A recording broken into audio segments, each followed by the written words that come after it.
Bonjour, comment ça va? Dans cette vidéo, nous allons parler des compléments d'objets directs, aussi appelés COD. C'est parti! Pourquoi utilise-t-on les compléments d'objets directs? Principalement pour éviter les répétitions. Par exemple, tu aimes tes parents? Bien sûr, je les aime. Les remplace tes parents.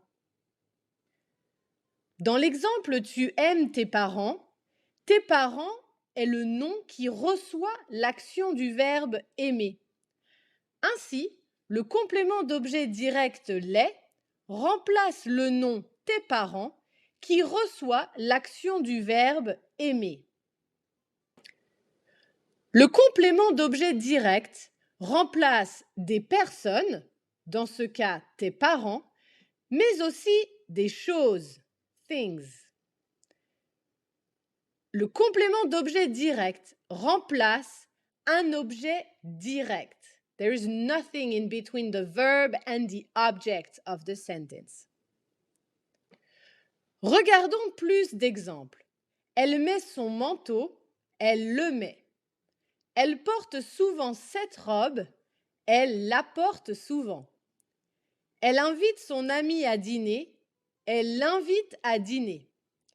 Elle aime beaucoup ses parents, elle les aime beaucoup.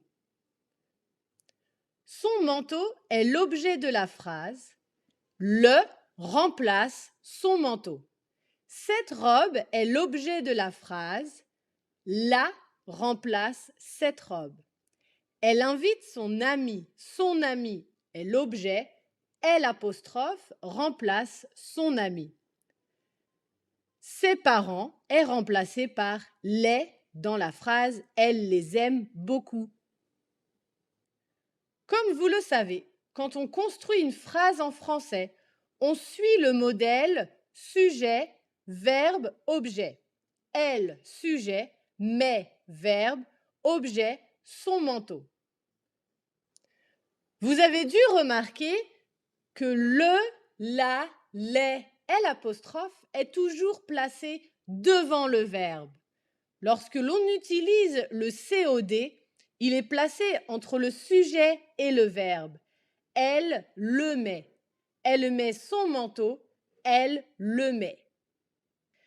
Ainsi, on utilise le au masculin, la au féminin, les au pluriel et l'apostrophe lorsque le verbe qui suit commence par une voyelle ou un H.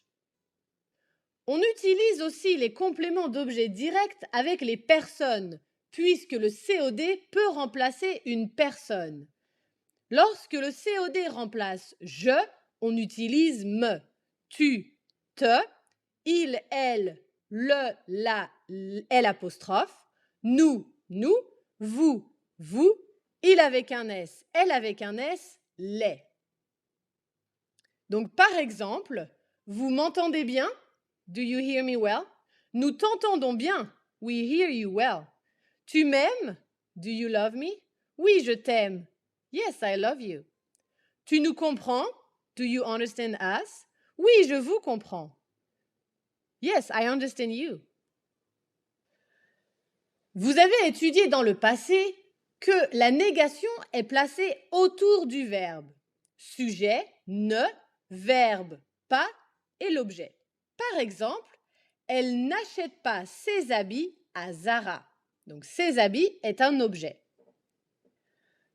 Lorsque la phrase est négative et que l'on utilise un complément d'objet direct, la négation est autour du groupe COD verbe.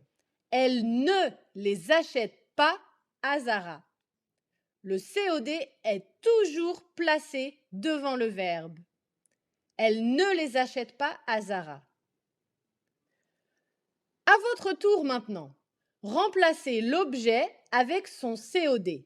La pomme, je mange. Le gâteau, je adore. Les fraises, je trouve délicieuses. Regardons les réponses de plus près. La pomme, je la mange. Le gâteau, je l'adore. L', puisque adore est un verbe qui commence par une voyelle. Les fraises, je les trouve délicieuses. Avez-vous réussi l'exercice? Voilà, c'est tout pour aujourd'hui. À bientôt!